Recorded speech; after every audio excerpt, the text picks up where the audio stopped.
Hey YouTube family, and welcome to another episode of Cooking with DJ. And I am of course DJ, your host. So we all love Southern comfort food. I know that I do. And nothing says Southern but something fried, smothered.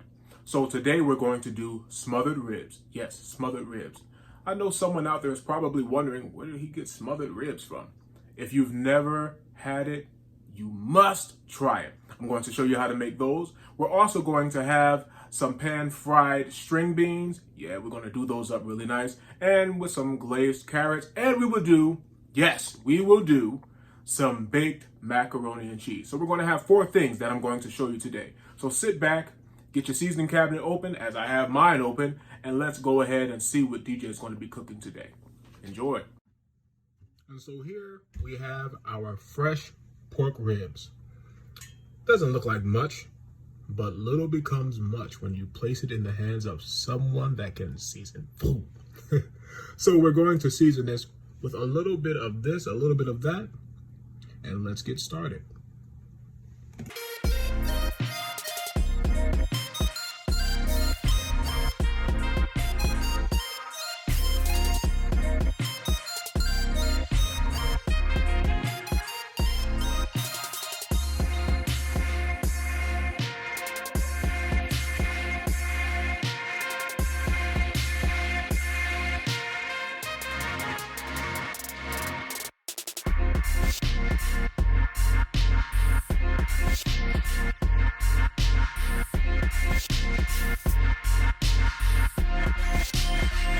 And so, as you can see, our ribs have been seasoned.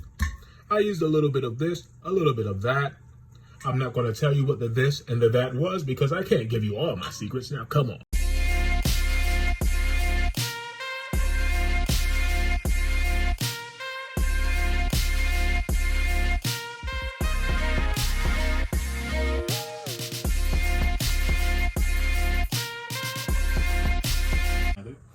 This is about 5 quarts. I didn't fill it up all the way. I don't want to fully submerge the ribs, but I do want them to be deep fried. And so I use some vegetable oil, some use canola oil. It's all your preference. And so I'm going to test and see how hot the grease actually is. Now this is the secret for a lot of people when they don't get their chicken for the flour to stick. It's not crispy because a lot of the time the grease isn't hot enough. Take a little pinch of flour. If it does that, your grease is definitely hot enough.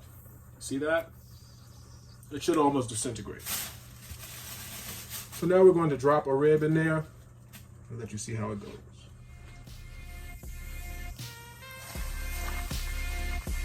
Oh yeah. You look at that.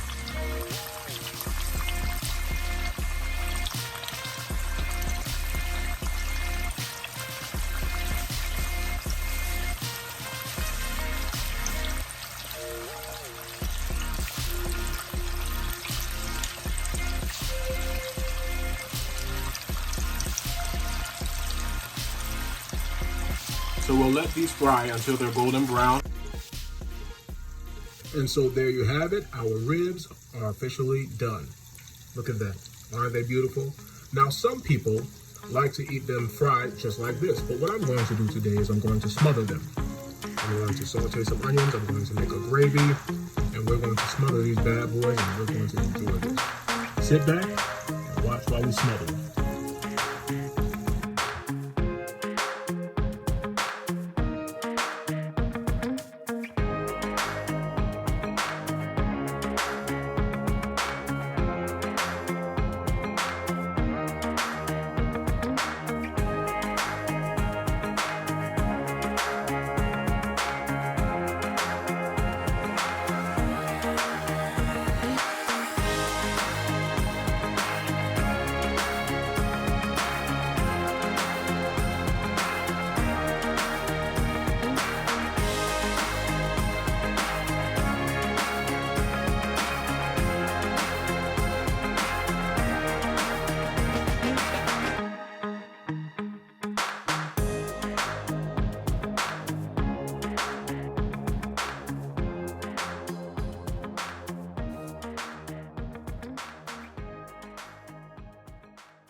Now we are moving on to our macaroni and cheese.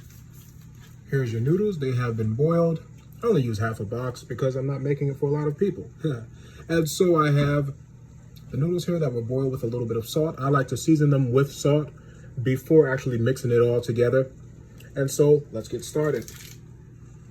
We have here sharp cheddar. We also have mild cheddar. We have sour cream.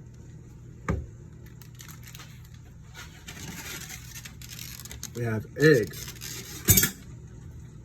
And we have evaporated milk. These are the things that you will need. Oh, and yes, I forgot. You need butter. And looking here, we have our gravy. With those peppers and those onions that we made from the roux, we added some water to it. It's cooking right now. What we're going to do is add the ribs to that.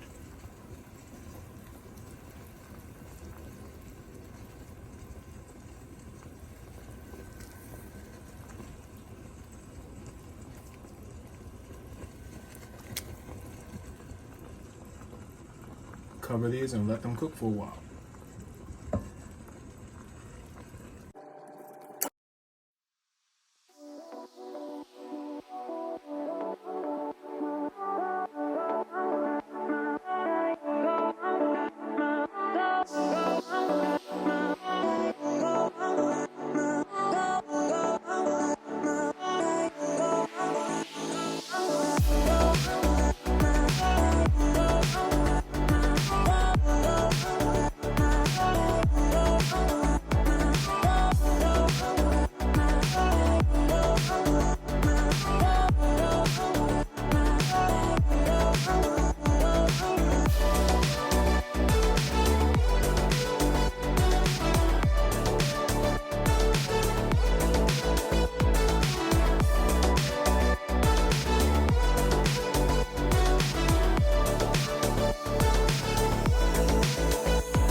So our ribs are smothering as we speak.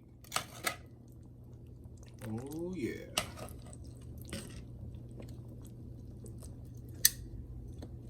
They're just about done. I'm gonna let these keep smothering down until they get a little more tender, falling off the bone, and we'll plate these up. As far as the macaroni and cheese goes, that is going inside the oven without the cheese topping on top. We'll let that bake until it starts bubbling, and then we'll top it off and let that brown. Be right back. And so our macaroni and cheese is in the oven. Our ribs are smothering, and now it's time to get started on our glazed carrots.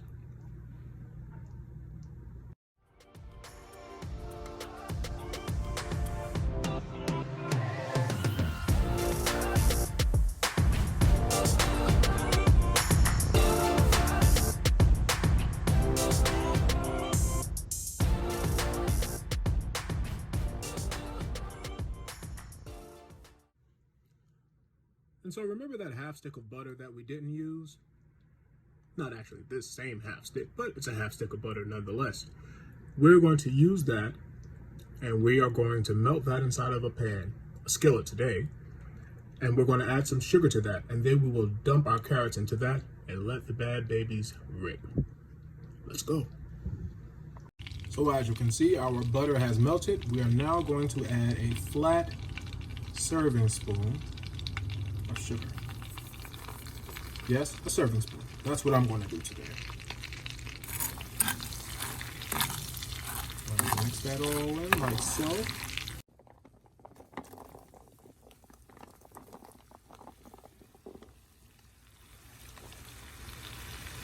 And it's happening.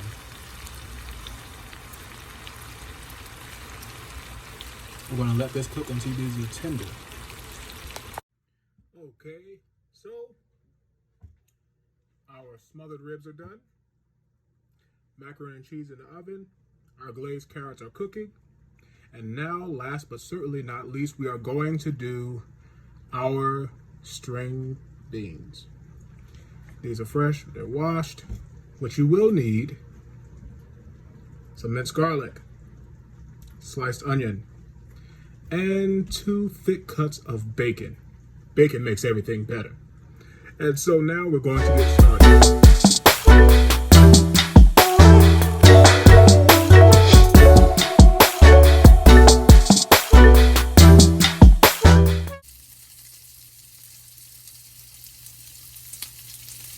Our glazed carrots are done.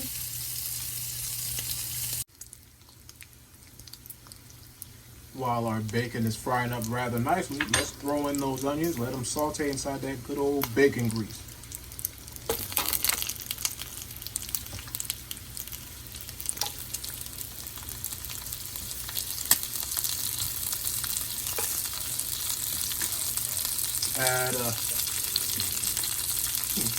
Let's add 1 tablespoon of minced garlic. 1.5.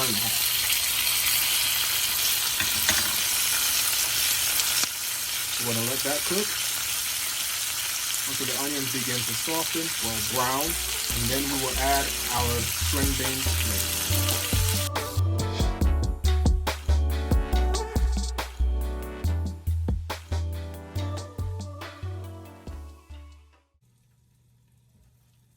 So back to our macaroni and cheese. We just took her out of the oven. Now it's time to put the topping of the cheese. We want to make her even prettier than what she already is.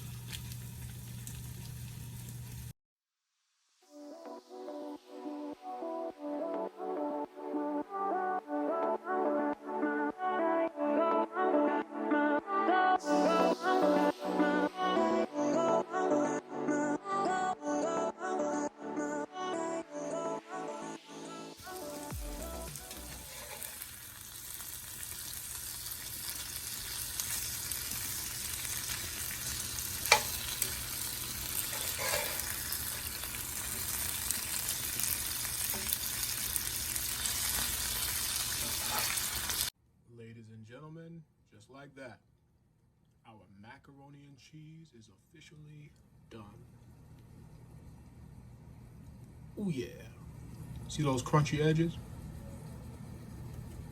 So I'm back, ladies and gentlemen, ma'ams and sirs, Mr. and Mrs. Everything is done. Thank you so much for staying. Our smothered ribs, they're done. Our macaroni and cheese, it's done. Our string beans, they're done. And our glazed carrots, they are done. Everything's done. So now I'm going to plate it up and show you how it looks.